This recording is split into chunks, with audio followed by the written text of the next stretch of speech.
آج سے 100 سال پیچھے چلے جائیں تو صرف 3 کامن بیماریاں تھیں جو پوری دنیا میں سب سے زیادہ موت کی وجہ بن رہی تھی۔ وہ تھی نمونیا، ٹی بی اور ڈائریا۔ لیکن پچھلے 100 سال میں ایسا کیا ہوا ہے کہ بیماریوں کی تعداد اتنی زیادہ بڑھ چکی ہے کہ بہت زیادہ لوگ جو ہے وہ مختلف بیماریوں سے مرنے لگے۔ آج صرف 14% ڈیتھ ایسی ہیں جو کہ انفیکشن کی وجہ سے ہو رہی ہیں، لیکن 74% ڈیتھ ایسی ہیں جو کہ نان کمیونیکیبل ڈیزیزز کی وجہ سے ہو رہی ہیں۔ پاکستان پوری دنیا میں شوگر میں پہلے نمبر پر آ چکا ہے اور پاکستان کے اندر ہر چوتھا بندہ جو ہے وہ شوگر کا مریض ہے، اور پوری دنیا میں 18 ملین لوگ جو ہیں وہ دل کی بیماری سے ہر سال مر جاتے ہیں، اور 9.3 ملین لوگ جو ہے وہ کینسر کی وجہ سے ہر سال مرتے ہیں، اور 4.1 ملین لوگ جو ہیں وہ ریسپائریٹری ڈیزیزز کی وجہ سے مرتے ہیں۔ 1.5 ملین لوگ ایسے ہیں جو کہ شوگر کی وجہ سے مر رہے ہیں۔ لیکن یہ سن کر آپ کو کیسا لگے گا کہ سب سے زیادہ لوگوں کی جو موت ہے اس کی وجہ آپ جو کچھ کھا رہے ہیں اس وجہ سے آپ کی موت ہو رہی ہے۔ آئیے اس کو ایکسپلور کرتے ہیں اور دیکھتے ہیں کہ کیا سچ میں ہمارے کھانے کی وجہ سے ہم لوگ مر رہے ہیں۔ جب انگریز برِ صغیر پاک و ہند کو لوٹنے کے لیے آئے تھے تو انہوں نے دیکھا کہ کسان گنا خود اگا رہا ہے، خود اس کا گڑ بناتا ہے اور خود ہی اس کو آگے بیچ دیتا ہے، ہمارے ہاتھ میں کچھ نہیں لگ رہا۔ تو انہوں نے سوچا کہ کیوں نہ ہم شوگر مل انسٹال کریں اور گنا جو ہے وہ کسانوں سے لیں اور اس کی چینی بنا کر ان کو واپس بیچیں۔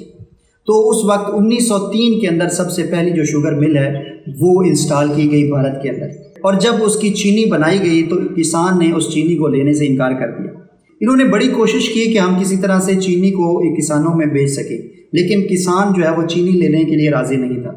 انہوں نے پھر مفت چینی بانٹی اور کسان کو اس کا عادی بنایا، کیونکہ چینی جو ہے یہ ایڈکٹیڈ ہوتی ہے۔ جس طرح آپ کسی بھی نشے کی آسانی سے عادی بن جاتے ہیں، چینی بھی اگر آپ کھاتے ہیں تو آپ اس کے بھی عادی ہو جاتے ہیں، اس کی بھی آپ کو لت لگ جاتی ہے۔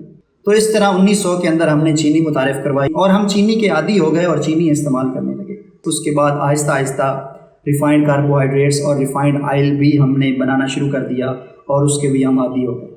آج اگر دیکھا جائے تو صرف امریکہ کے اندر جو فوڈ کی سپلائی ہے اس میں 74% جو ہے وہ الٹرا پروسیسڈ فوڈ کی سپلائی ہے، یعنی سب سے زیادہ جو چیز استعمال ہو رہی ہے وہ الٹرا پروسیسڈ فوڈ ہے، اور الٹرا پروسیسڈ فوڈ کو کھانے کی وجہ سے ہمیں مختلف بیماریاں ہو رہی ہیں۔ پچھلے 100 سال میں ہم نے یہ ترقی کی کہ ہم نے ریفائنڈ آئل متعارف کروایا، ہم نے ریفائنڈ شوگر متعارف کروائی اور ہم نے ریفائنڈ کاربوہائیڈریٹس متعارف کروائے۔ ہم جو کچھ بھی پروسیسڈ فوڈ کی شکل میں کھا رہے ہیں ان میں یہ 3 چیزیں لازمی شامل ہوتی ہیں۔ اب یہ ساری چیزیں میں آپ کو اپنی طرف سے نہیں بتا رہا بلکہ یہ ریسرچ بیسڈ چیزیں ہیں۔ ڈاکٹر جیسن فنگ نے جب دیکھا کہ ڈائبٹیز جو ہے یہ کیوں ہو رہی ہے، اب ٹائپ 1 جو ہے صرف 10% لوگوں کو ہے لیکن 90% لوگوں کو ٹائپ 2 ڈائبٹیز ہے۔ تو جب ڈاکٹر جیسن فنگ نے یہ دیکھا کہ ٹائپ 2 ڈائبٹیز کی وجہ کیا ہے تو اس کو ایک حیرت انگیز چیز جو ہے وہ نظر آئی۔ اس کو یہ پتہ چلا کہ ٹائپ 2 ڈائبٹیز جو ہے یہ انسولین ریزسٹنس کی وجہ سے ہو رہی ہے۔ اب انسولین ریزسٹنس کیوں ہوتی ہے؟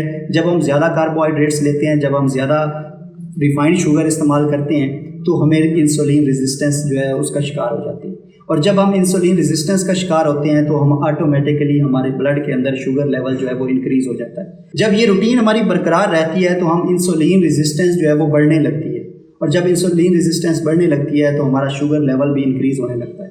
پھر ڈاکٹر ہمیں دوائیوں پہ لگا دیتے ہیں اور ہم دوائیاں کھانے لگ جاتے ہیں۔ پھر آہستہ آہستہ کچھ عرصے بعد ڈاکٹر کہتا ہے کہ اب دوائیوں سے بھی کام نہیں چلے گا، اب آپ کو انسولین لگوانی پڑے گی۔ تو یوں آپ ایک ایسی بیماری میں پھنس جاتے ہیں جو کہ ہوتی ہی نہیں ہے، وہ صرف آپ کے ڈائٹ پیٹرن کی وجہ سے ہو رہی تھی، وہ آپ کے الٹرا پروسیسڈ فوڈ کھانے کی وجہ سے ہو رہی تھی، اور آپ اس کا شکار ہو گئے۔ جب تک آپ کی سانس باقی ہے آپ اس دوائیوں کے اوپر اور انسولین کے اوپر اپنی زندگی گزارتی ہیں، جبکہ ایکچوئل میں آپ کی یہ بیماری تھی ہی نہیں، یہ صرف ڈائٹ کا ارریگولر پیٹرن تھا جس کا آپ کو پتہ نہیں تھا اور آپ اس کو استعمال کر رہے تھے، اور اس کو استعمال کرنے کی وجہ سے آپ انجانے میں ڈائبٹیز کا شکار ہو گئے۔ تو اب پاکستان جو ہے وہ پوری دنیا میں پہلے نمبر پر ڈائبٹیز میں آ چکا ہے۔ اس کی وجہ کیا ہے؟ اس کی وجہ صرف یہ ہے کہ ہم ریفائنڈ کاربوہائیڈریٹس، ریفائنڈ شوگر اور ریفائنڈ آئل کا بے پناہ استعمال کر رہے ہیں۔ اگر یہ 3 چیزیں آپ چھوڑ دیں تو میں آپ کو گارنٹی دے سکتا ہوں کہ آپ ان بیماریوں سے بچ سکتے ہیں۔ اب آپ کہیں گے کہ ان چیزوں کو ہم کیسے چھوڑ سکتے ہیں؟ ریفائنڈ شوگر جو ہے اس کو ہم کیسے چھوڑ سکتے ہیں کیونکہ ہمیں تو اس کی لت لگ چکی ہے۔ ریفائنڈ کاربوہائیڈریٹس کو کیسے چھوڑ سکتے ہیں کیونکہ اس کے بنا ہمارا گزارا نہیں ہے۔ تو اس کے اوپر اتنی بڑی ریسرچ ہوئی ہے کہ آپ یہ سن کر دہل جائیں گے کہ کمپنیاں اس طرح سے آپ کے زبان کے ٹیسٹ کو مینپولیٹ کرتی ہیں، کیونکہ یہ کمپنیاں اچھی طرح سے جانتی ہیں کہ انسان کی زبان جو ہے وہ 10,000 مختلف ذائقوں کو ٹیسٹ کر سکتی ہے اور ان میں فرق کر سکتی ہے. تو یہ نت نئے طریقے ڈھونڈتے ہیں کہ کس طرح سے آپ کے ٹیسٹ کو مینیپولیٹ کیا جا سکے اور کس طرح سے آپ کو ان چیزوں کا عادی بنایا جا سکے.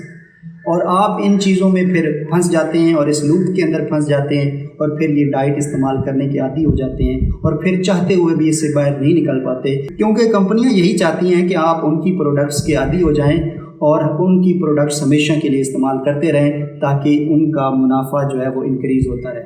ان کو آپ کی صحت سے کوئی غرض نہیں، ان کو آپ کی صحت سے کوئی لینا دینا نہیں. وہ صرف یہی چاہتے ہیں کہ ہمارا جو بینک بیلنس ہے وہ بڑھتا رہے، بدلے میں بے شک آپ لوگ مرتے ہیں.